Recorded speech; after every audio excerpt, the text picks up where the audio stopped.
Darius Garland is our number 18 player. Darius Garland is, I believe, the oldest player on our list, right? The fact Yes. that he's still eligible for something like this is a little bit weird, but he is still quite young, right? I think he's played in the NBA for 5 years now, right? And has been an all-star before. So that's the kind of area that we're getting into now, right? We're getting into guys that, in my opinion, either have been all-stars already like Darius Garland or will be all-stars down the road. I think that from 19 on downward, the way we did this, it was kind of a nice break. Those players could, I think, sneak an all-star game at some point, could make an all-star game, certainly have a chance to make an all-star game. I don't know that it is, the most likely outcome. I think there is a tier break is basically what I would say. I think that 18 is kind of where there was a tier break at the end of the day. And Darius Garland is a former All-Star, made it 2 years ago. Since Donovan Mitchell has been moved to Cleveland, he's taken a bit of a step back as an overall player. This year, he averaged 18 points, 6.5 assists, shot 45, 37, 83 from the field. Overall, his playoffs have been like a little bit less impactful than what you would like to see. Also, the defense still remains like a fairly real concern. But Garland, to me, is one of the best blends of shooting and passing in the NBA. His ability to get to his pull-up game and his ability to play in ball screens and have an incredible partnership with Jared Allen as a big man, for instance, makes him like a very real dynamic offensive playmaker. And while I do kind of worry about where his overall game fits in terms of playoff basketball, and that's why he fell maybe a few spots lower than what you would expect for a guy that has already made an all-star team. Darius Garland is a fantastic, fantastic player. Yeah, I mean, to me, this is all about the talent. And I'll be honest, this is me still projecting that him and Donovan Mitchell are not the backcourt for the next 5 years in Cleveland, that eventually he gets moved and he gets to go back to kind of running the show for a team. And maybe not like this is still a tier for me of not maybe number one options, but you put him next to a number one option wing or a number one option big. If people remember, I've talked about Garland to San Antonio before this year's draft, obviously with Steph Castle now, I don't know. We'll have to see what Castle becomes, but I love the idea of him going to play with a Victor Wembanyama. So whether it's Vic or somebody else, like as a big like that, or a really elite two-way wing, I still think Garland can be that second guy and the primary guy of a backcourt. And so that there was a little bit of projection for me with him in terms of potentially getting to a new team. But I think the talent, is pretty undeniable with this guy in terms of just how good he is. Yeah, I mean, just one of the best handles in the NBA. Like you can see it as we're kind of talking on screen right now. If you're watching on YouTube, by the way, go over to YouTube, watch these on YouTube. You get to see like a little slide, kind of seeing stats and a little mini scout, and you get to see some clips of these guys kind of do what makes them special, right? So go to the YouTube channel, subscribe to the YouTube channel, subscribe over on whatever podcasting platform you utilize, right? Back to this thing. His handle's undeniably impressive. It's sudden. He plays with great pace. He does turn the ball over a little bit more than what you would like to see at times, right? I do think sometimes he can get like a little bit caught in the trees, like in that little mid-range area, and kind of end up, I don't want to say panicking, but can just kind of lose the ball just like a little bit.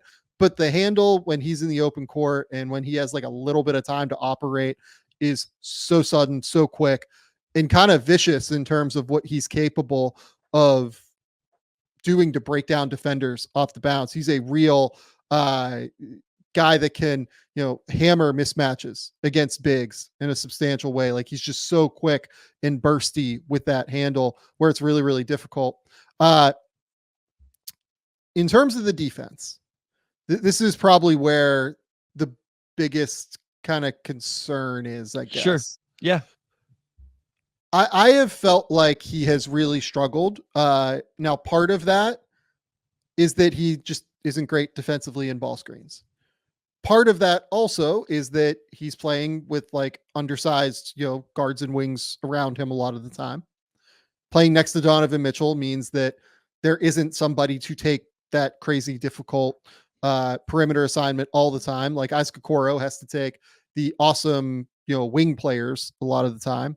But if there's a great guard as well, which once you start getting into the best teams in the league, they have multiple creators out there all the time.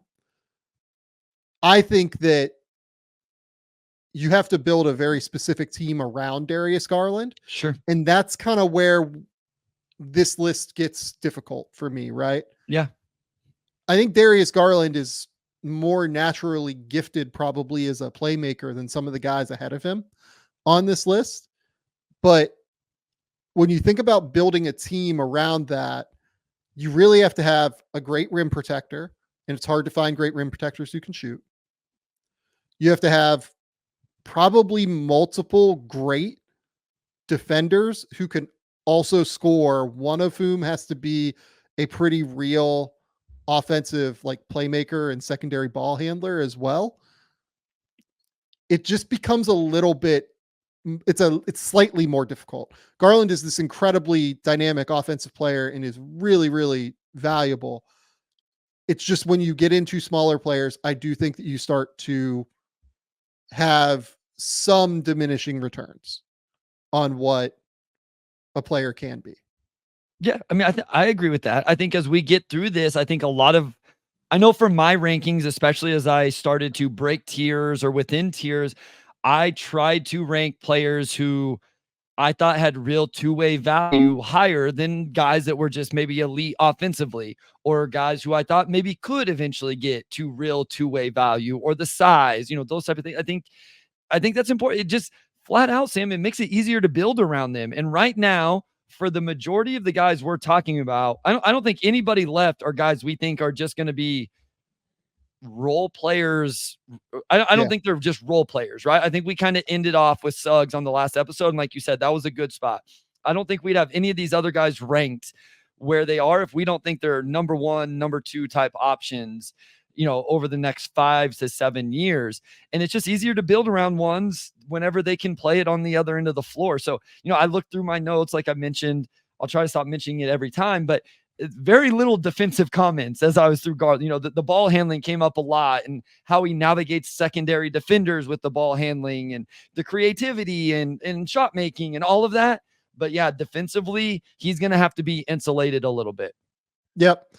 Look, I think he gets underrated as well as like one of the better passers in the NBA. Like his ability to pass off of a live dribble is absolutely outstanding. I think Garland is so capable of being like a primary guard option for a team. Like we have seen Darius Garland average over 20 points per game while averaging 8 assists per game before, right? Like his all-star season, 21.7 points, 8.6 assists per game, shot 46, 38, 89 with a true shooting percentage that was 2% above league average. Like Garland that year was absolutely dynamic. Is worth noting this year as well, we probably didn't get to see the best of Darius. Broke his jaw in like December or so, if I remember correctly. And from there, like that injury is hard, man, because if you break your jaw, like it hinders how much you can eat. It hinders keeping your weight up. Like I think he said that he lost like something like 10 to 12 pounds over the time that he was dealing with that injury. So how he comes back from that will be really, really important. We probably did not get to see the best of Darius Garland this year. Also, I do think that the fit between he and Donovan has been a little bit precarious from the jump in terms of playoff basketball. I will be interested to see how the Cavs kind of navigate that situation moving forward. And one final thing, like that 21-22 team was an above 500 team. But when you look at pace of the teams he's played on, not exactly flying up and down the floor, right? Not getting a ton of possessions with JB, 25th, 26th, 30th. That was 22, 23. Even this last season, they were 22nd in pace. So he's put up some pretty impressive numbers where it's not like, it's not like they were playing like the Pacers or, even a top 10 pace team. They're a little bit slower, two bigs, spacing stuff. We'll talk about a player that's really close that I've watched every second of later, and I'm sure we'll talk about spacing. I'm not saying he's been in a bad situation. I'm just saying it's not like you can say his numbers are inflated because the team's flying up and down the court and he has the best spacing in the world. He's played with two bigs for the majority of his career. So I'm glad he landed here. I feel really good about this. I'm interested to see the feedback if people think it's too high or too low. Cause my gut says people are going to think too high too high. And I think sometimes it can be forgotten how talented he is. Yeah. I think that is not unfair.